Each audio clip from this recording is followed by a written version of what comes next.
Nous allons prier pour recommander ce programme. Seigneur, nous voulons te dire merci parce que tu nous aimes. Il est écrit, l'homme ne vivra pas seulement de pain, mais aussi de toute parole qui sort de ta bouche. Il y a quelque temps, tu nous as parlé sur le règne de l'Antichrist et nous voulons à nouveau que tu nous parles sur le règne de Christ que nous appelons le millénium. 1000 ans que nous régnerons avec toi. Nous voulons que la révélation soit au rendez-vous. La Bible dit, mon peuple périt faute de connaissance. Nous voulons que tu puisses nous apporter la connaissance que nous avons besoin pour bien te servir. Nous voulons persévérer avec toi comme Daniel qui te servait avec persévérance malgré qu'il s'était retrouvé dans la fosse au lion. Il persévérait.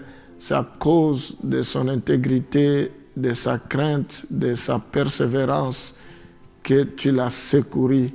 Nous voulons, Seigneur, que tu te souviennes de nous au temps favorable. La Bible dit, invoque-moi le jour de ta détresse, je t'exaucerai et tu me glorifieras. Nous voulons vraiment que ta parole puisse nous fortifier, puisse nous aiguiser, que ta parole puisse nous tailler, nous donner la forme qui te plaît. Je te recommande la journée d'aujourd'hui, que tout le monde qui m'écoutera soit béni, que tu restaures leur vie, que tu guérisses les malades, que tu déverses toutes sortes de bénédictions dans leur vie. Au nom de Jésus, nous t'avons ainsi prié. Amen. Nous allons toujours continuer avec notre sujet, le règne terrestre de Jésus-Christ ou le millénium.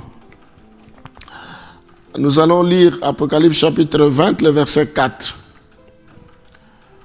Apocalypse chapitre 20, le verset 4. Et je vis des trônes et à ceux qui s'y assirent fit donner le pouvoir de juger.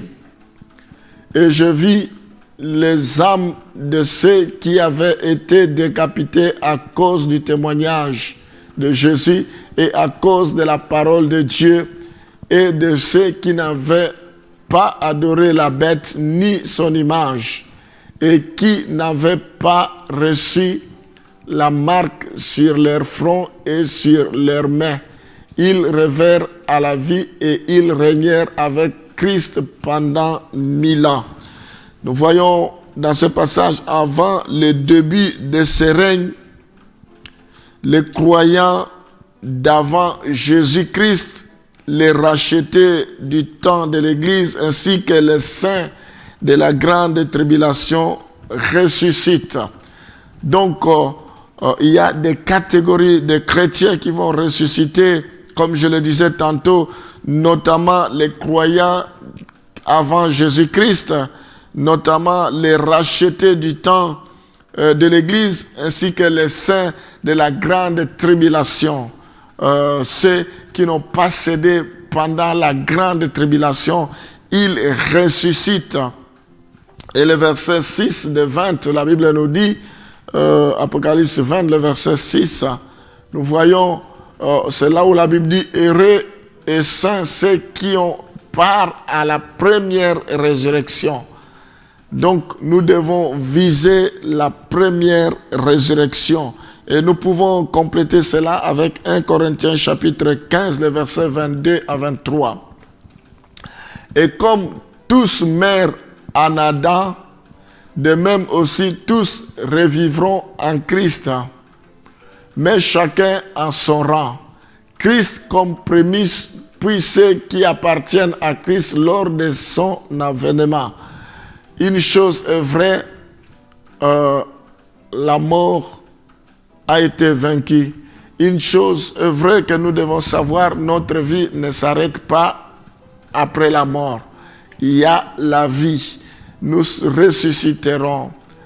Nous voyons ici que les rachetés ressusciteront.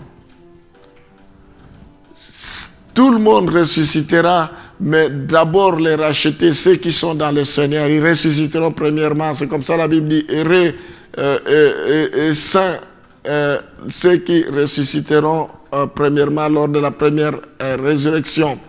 Et après, d'autres pourront ressusciter. Donc, nous ne devons pas avoir peur de la mort. Les Écritures nous montrent que nous ressusciterons. Alors, nous ressusciterons pour régner avec lui. Voilà l'objectif. Même si maintenant, nous avons l'impression que le diable, il a encore certains pouvoirs sur nous, ou le diable opère encore, il n'y a pas de problème. Nous devons savoir que le temps viendra où nous régnerons avec lui. Déjà ici sur la terre, nous devons savoir que dans le Seigneur, nous avons le pouvoir sur lui. Il dit, je vous ai donné le pouvoir de marcher sur les serpents, de marcher sur les scorpions, et rien ne pourra vous nuire.